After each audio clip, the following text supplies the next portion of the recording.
April 2026 সিংহ রাশির জীবনে এমন একটি মাস হতে চলেছে যা হয়তো গত কয়েক বছরের মধ্যে একদম ভিন্ন। আর্থিক দিক থেকে এপ্রিল মাসটি সিংহ রাশির জন্য বেশ দারুণ বলা যায়।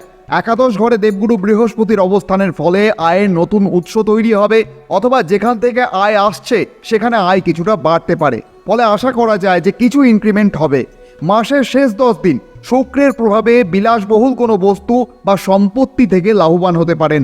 আবার আপনি যদি দীর্ঘদিন ধরে কোনো অর্থ কোথাও দিয়ে রেখেছিলেন কিন্তু সেটি পাওয়া যাচ্ছিল না, হয় কি অনেক সময় আমাদের কোনো চেনা মানুষ হঠাৎ করেই অর্থ চেয়ে বসলে আমরা সহজে তখন না বলতে পারি না। আর এই না বলতে পারার প্রধান কারণ হয় যে ব্যক্তি সেই সময় অর্থ চান, সেই ব্যক্তির মধ্যে এক বিশেষ যোগ কাজ করে, আকস্মিক অর্থযোগ। তা ঋণ হিসাবে হলেও কিন্তু একরকম দরকারের সময় পাওয়া যায়, অর্থাৎ অর্থের জোগাড় কোনো রকমে হয়ে গেল। যাই হোক, বিভিন্ন কারণে মানুষ ধার নিয়ে থাকেন কিন্তু সেটি ফেরত দেওয়ার সময় তাদের আলস্য এসে যায়। তারা জানে যে দিতে হবে, তবুও কিন্তু চেষ্টা করে, ডিলে করে, যদি কোনোভাবে আপনি সেটি না চান। তবে অনেকে দিয়ে দেন, আবার অনেকের ক্ষেত্রে টাকা থাকে না বলে দিতে পারেন না। বিশেষ করে যে ব্যক্তি ঋণ শোধ করার উদ্দেশ্যে ঋণ নেন, তার কাছে কবে পাওয়া যাবে সেটি বলা কিন্তু ভারী কঠিন। আদেও পাওয়া যাবে কিনা সেটিও বলা সহজ নয়। তবে পাওনা টাকা আদায়ের জন্য মাসের দ্বিতীয় সপ্তাহটি বেশ অনুকূল। অর্থাৎ এপ্রিল মাসের দ্বিতীয় সপ্তাহ থেকে আপনি যদি জোর দিয়ে লজ্জার মাথা খেয়ে চেপে ধরেন যে এবার টাকা দিতেই হবে, তাহলে হলেও হতে পারে ব্যক্তি কোথাও থেকে ম্যানেজ করে আপনার টাকাটি ফেরত দিতে পারেন। সেক্ষেত্রে সম্পর্ক খারাপ হতে পারে, তবে ধার দিলেই অনেক ক্ষেত্রে এমনিতেই সম্পর্ক খারাপ হবেই যখন আপনি চাইবেন। তাহলে আপনার পাওনা টাকা আপনি নেবেন না, এটা কেমন কথা? অথবা আপনি যদি বলতেন যে আমার কাছে নেই, তাহলেও কিন্তু সম্পর্ক খারাপ হতো না। আবার যদি টাকা দিতে দেরি করতেন, সময় নিতেন, তখন ব্যক্তি এমনিতেই অন্য কোথাও ম্যানেজ করার চেষ্টা করতেন, ফলে সম্পর্কের দিক থেকে কিন্তু কোনো রকম প্রভাব পড়তো না। কিন্তু যখন দিয়েই ফেলেছেন এবং সেটি বেশ অনেক দিন হয়ে গেছে, তবুও পাওয়া যাচ্ছে না, তো এবার সেই সময় এসে গেছে যখন আপনাকে এবার না চাইলেও কিন্তু পাওনাদারের ভূমিকা নিতে হবে। 14 এপ্রিলের পর থেকে আপনার আত্মবিশ্বাস এক ধাক্কায় অনেকটা বেড়ে যেতে অনুভব করবেন আপনি। যারা গত কয়েক মাস ধরে বেশ অবসাদে ভুগছিলেন বা মনে হচ্ছিল ভাগ্য সঙ্গ দিচ্ছে না, কোনো দিক থেকে সুবিধে পাওয়া যাচ্ছে না, তো সেক্ষেত্রে সুখবর, এবার ভাগ্যের দুয়ার খুলে যাচ্ছে। নবম ঘর হচ্ছে আপনার ভাগ্যের স্থান। 14 তারিখ থেকে আপনার বছরের সবচেয়ে শক্তিশালী অবস্থানে থাকবেন আপনার রাশি অধিপতি সূর্য। সূর্যের এই রাজকীয় গোচর আপনার ভাগ্যে পরিবর্তন ঘটাবেন, যেখানে উচ্চস্থ সূর্যের অবস্থান থাকবে। তাই পিতা বা পিতৃস্থানীয় কোনো ব্যক্তির থেকে সহযোগিতা অবশ্যই পেতে পারেন। এছাড়াও সরকারি কোনো কাজে সাফল্য এবং সামাজিক মান সম্মান কিন্তু বাড়বে। সূর্যের এই তেজ আপনাকে অন্ধকারের গহ্বর থেকে টেনে বের করে আলোর পথে নিয়ে যাবেন। আর্থিক দিক থেকে এপ্রিল মাসটি সিংহ রাশির জন্য বেশ লাভজনক প্রমাণিত হতে পারে। মাসের শুরু থেকে 19 এপ্রিল পর্যন্ত শুক্র আপনার নবম ঘরে থাকবেন। তারপরে 19 এপ্রিল শুক্র আপনার দশম ঘরে প্রবেশ করবেন। ফলে আর্থিক দিক থেকে আপনি ভাগ্যবান থাকবেন এপ্রিল মাসে। এবং 19 এপ্রিল শুক্র যখন নিজ রাশিতে আপনার দশম ঘরে যাবেন, তখন থেকে আপনার জীবনে শুরু হবে মহামালব্য যোগ, যা পঞ্চমহাপুরুষ রাজযোগের মধ্যে একটি। আর এই পঞ্চমহাপুরুষ যোগটি দারুণ যোগ। আমরা সাধারণভাবে নামটি দেখে এড়িয়ে যাই, কেমন একটা মনে হয় যে এ আবার কেমন যোগ। কিন্তু যারা এড়িয়ে যান না, তারা কিন্তু এই যোগের সুবিধা অবশ্যই লাভ করেন। বিশেষ করে এই যোগটি সক্রিয় হচ্ছে আপনার কর্মের ঘরে, অর্থাৎ খুব সম্ভবত এই সময় ভালো একটি চাকরি আপনি পেতে পারেন, চাকরি পরিবর্তন করতে পারেন, অথবা চাকরিতে প্রমোশন। এই তিনটির মধ্যে যে কোনো একটি হবেই হবে। এপ্রিলের শেষ 10 দিন আপনার কর্মক্ষেত্রে এবং আয়ের ক্ষেত্রে এক অভাবনীয় জোয়ার আসতে পারে। যারা বিলাসবহুল দ্রব্য, প্রসাধনী বা ক্রিয়েটিভ, যাকে বাংলায় সৃজনশীল বলা হয়, যা করতে ধৈর্য লাগে কিন্তু তাতে নিজের স্বাধীনতা থাকে, তো এইরকম কাজের সঙ্গে যারা যুক্ত রয়েছেন, যেমন লেখালেখি, ড্রয়িং, হস্তশিল্প, কুটির শিল্প, যা একা করতে হয়, তাদের জন্য কিন্তু দারুণ সময়। আবার এমনিতেই চাকরিতে পদোন্নতি বা নতুন করে ভালো কাজের অফার আসার যোগ রয়েছে। আবার যারা সরকারি চাকরির চেষ্টা করছেন, 14 তারিখের পর থেকে সূর্যের প্রভাবে অনেক বাধা কেটে যাবে, তো এই সময় থেকে আপনি চেষ্টা করতে পারেন। যারা নতুন বাড়ি বা ফ্ল্যাট কেনার কথা দীর্ঘদিন ধরে ভাবছেন, দেখুন কিনবো বললেই তো আর ধপ করে কিনে নেওয়া যায় না, সেখানে অনেক বিষয় বিবেচনা করতে হয়, যেমন দাম, বাস্তু, তারপরেও আরও অনেক দিক রয়েছে যেগুলি আগে না ভাবলে পরে সেগুলি সমস্যায় রূপান্তরিত হয়। যেমনটা আমরা বিভিন্ন খবরে দেখেছি, কোথাও বড় ফ্ল্যাট হঠাৎ ভেঙে পড়ে গেল, তো সেক্ষেত্রে একটা ক্ষতি হলো, যাই যাই হোক, সেই দুঃখের দিন যাতে না আসে তাই সব দিক থেকে ভালোভাবে দেখে নেওয়াই ভালো। তাতে সময় লাগুক, কিন্তু 19শে এপ্রিলের পর সময়কাল থেকে শুক্রের শুভ প্রভাবে আপনার সেই পরিকল্পনা বাস্তবায়িত হতে পারে। একটি নতুন বাসস্থান আপনি কিনে ফেলতে পারেন। আবার দীর্ঘদিন ধরে ভাবছেন একটি গাড়ি কিনবেন, দীর্ঘদিন ধরে কষ্ট করে যাতায়াত করছেন, অসুবিধা হচ্ছে, এখন একটু অর্থ জমিয়েছেন, একটি ভালো গাড়ি কিনতে চাইছেন। তো এপ্রিল মাসে আপনার জন্য যানবাহন কেনার যোগও রয়েছে। শুধু প্রয়োজন হবে শুভ তারিখ দেখে কিনে নেওয়া এবং একজন অভিজ্ঞ ব্যক্তিকে সঙ্গে নিয়ে সেটি করা। এপ্রিল মাসে 9টি শুভ তারিখ থাকছে, অবশ্যই নোট করে নিন। 1 তারিখ, 2 তারিখ, 3 তারিখ, 6 তারিখ, 12 তারিখ, 13 তারিখ, 20 তারিখ, 24 তারিখ এবং 29 তারিখ। এপ্রিল মাসের এই দিনগুলি গাড়ি কেনার জন্য শুভ হবে। তবে টাইমিংটাও গুরুত্বপূর্ণ। কোন টাইমে পেমেন্ট করবেন এবং ডেলিভারি নেবেন সেগুলোও কিন্তু গুরুত্বপূর্ণ। যদি আপনি সেই সময়গুলি জানতে চান অবশ্যই কমেন্ট করতে পারেন। শুভ তারিখে করলে ভালো জিনিস পাওয়া যায়, ন্যায্য মূল্যে পাওয়া যায় বলে বিশ্বাস করা হয়, যা জীবনে সফলতা নিয়ে আসে। শিক্ষার্থীদের জন্য 10ই এপ্রিল পর্যন্ত সময়টি খুবই ভালো।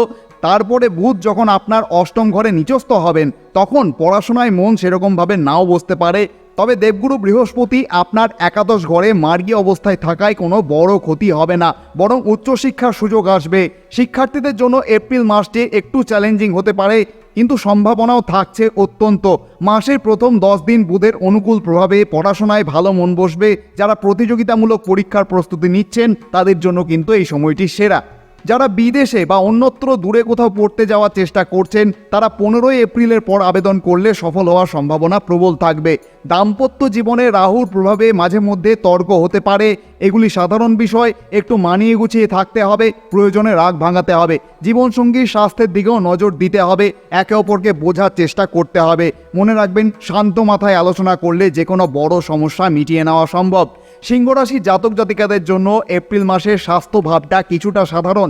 মাসের শুরুতে অষ্টম ঘরে সূর্য, মঙ্গল এবং শনির অবস্থান রক্তচাপ, হার্টের রোগীদের জন্য একটু সতর্কতা নিতে বলছে। অতিরিক্ত ক্রোধ বা টেনশন আপনার স্বাস্থ্যের ওপর প্রভাব ফেলতে পারে, তাই মাথা ঠান্ডা রাখা খুব জরুরি। অষ্টম ঘরে মঙ্গল এবং শনির অবস্থান থাকায় হঠকারী বিনিয়োগ একদম করবেন না।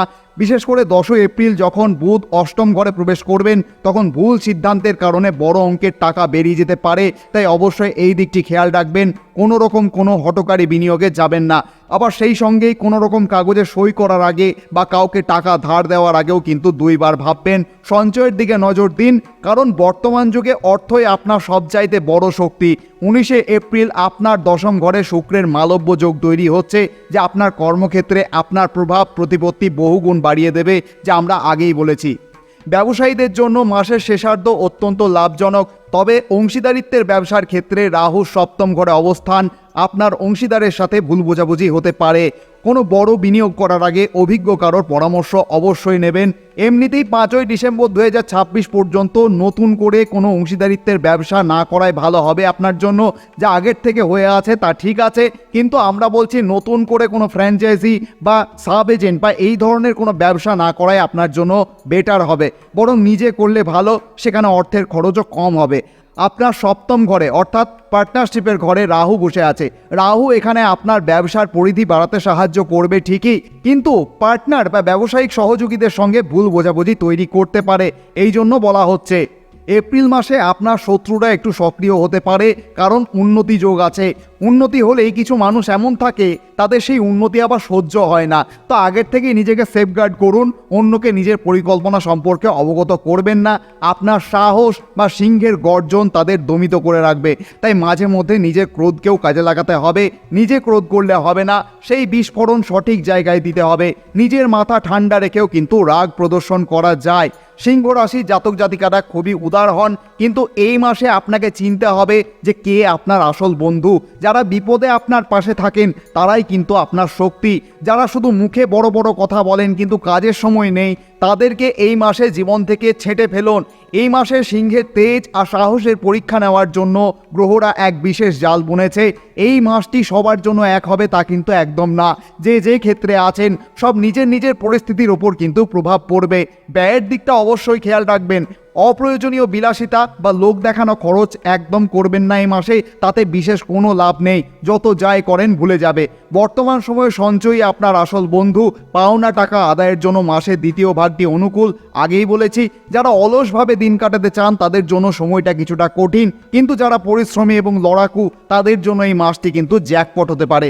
আমরা এই প্রতিবেদনটি দিচ্ছি 18ই মার্চ। তো আমরা অনেক আগের থেকে এই প্রতিবেদনটি দিচ্ছি যাতে আপনি নিজেকে তৈরি রাখতে পারেন। যদিও মার্চ মাসের প্রতিবেদন আমরা অনেক আগেই দিয়ে দিয়েছি, আপনি চাইলে ওই আই বাটন থেকে দেখে নিতে পারেন। অষ্টম ঘরকে বাধা, পরিবর্তন এবং গোপন শক্তির ঘর বলা হয়। সেখানে যখন 3টি শক্ত গ্রহ একসঙ্গে থাকে তখন জীবনের ওপর একটা চাপ অনুভূত হওয়া কিন্তু স্বাভাবিক একটা ব্যাপার। শুরুতে আপনার মনে হতে পারে চারপাশ থেকে সব যেন কিছু আটকে যাচ্ছে। রাগ নিয়ন্ত্রণ করা এই সময় আপনার সব থেকে বড় চ্যালেঞ্জ মনে হতে পারে। মনে রাখবেন, সিংহ যখন শিকারের জন্য চুপ করে বসে লক্ষ্য সাধে তখন সে শান্ত থাকে। আপনাকেও এই মাসের প্রথম অর্ধেকটা কিন্তু সেই ধৈর্য দেখাতে হবে। শনি বর্তমানে অস্ত থাকলেও 11ই এপ্রিলে উদিত হবেন। তার মানে হলো আপনার কর্মফল বা পড়ে থাকা পেন্ডিং কাজগুলি হঠাৎ করে গতি পেতে শুরু করবে। ভয় পাওয়ার কিছু নেই। আপনি যদি একবার সিদ্ধান্ত নিয়ে ফেলেন যে আপনি ঘুরে দাঁড়াবেন, তবে এই মহাবিশ্বের কোনো শক্তি আর আপনাকে আটকাতে পারবে না।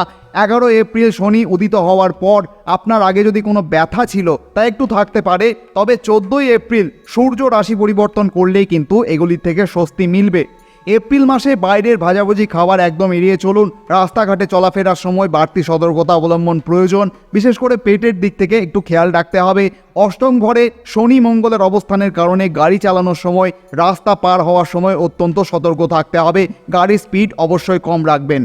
1, 2, 3 তারিখ মাসের শুরুটা ভালো, নতুন পরিকল্পনার জন্য উপযুক্ত সময়। 4 ও 5 তারিখ খরচ বাড়তে পারে, মানসিক অস্থিরতা অনুভব করতে পারেন। 6 থেকে 12 তারিখ এই সময়টি অত্যন্ত ইতিবাচক। বিশেষ করে শনিদেব উদিত হওয়ার পরেই কিন্তু কর্মক্ষেত্রে একটি বিশেষ উন্নতির যোগ শুরু হবে। 13-14 তারিখ সতর্ক থাকুন, হঠকারী কোনো সিদ্ধান্ত নেবেন না। সূর্য রাশি পরিবর্তনের সন্ধিক্ষণে থাকায় আপনার শরীরে ক্লান্তি অনুভূত হতে পারে। 15 থেকে 24 তারিখ আপনার জন্য গোল্ডেন পিরিয়ড। উচ্চস্থ সূর্যের প্রভাবে মান সম্মান বাড়বে, বিশেষ কোনো সুখবর পেতে পারেন। 25-26 তারিখ শত্রুপক্ষ সক্রিয় হতে পারে, কিন্তু তারা আপনার বিশেষ কোনো ক্ষতি করতে পারবে না। 27 থেকে 30 তারিখ শুক্রের মালব্য যোগের কারণে আর্থিক লাভ এবং পারিবারিক সুখ উপভোগ করবেন। সিংহ রাশির জন্য এপ্রিল মাসে সবচেয়ে বড় প্রতিকার হচ্ছে প্রত্যেক দিন সকালে সূর্যদেবকে জল অর্পণ করুন। যেহেতু অষ্টম ঘরে শনি এবং মঙ্গল থাকবেন, তাই প্রতি শনিবার এবং মঙ্গলবার হনুমান চালিসা পাঠ করুন অথবা মন দিয়ে শ্রবণ করুন। পশু পাখিকে অন্ন, জল ইত্যাদি দিলে আপনার রাহু কেতুকে শান্ত রাখা যাবে। সিংহের মতো সাহস নিয়ে এগিয়ে চলুন। এপ্রিল মাস আপনার জন্য নতুন দিগন্ত খুলে দিতে তৈরি। ভগবানের আশীর্বাদী হাত আপনার মস্তক স্পর্শ করুন। আপনি ভালো থাকুন, আনন্দে থাকুন, এই প্রার্থনাই করি। আপনি যদি এই ভিডিওটি থেকে একটু উপকৃত হয়ে থাকেন অবশ্যই কমেন্টে লিখতে ভুলবেন না। জয় মা তারা, জয় বামদেব। আজকের মতো তাহলে এখানেই বিদায় নিচ্ছি। আবার কথা হচ্ছে মে মাসের পর্ব নিয়ে। ধন্যবাদ।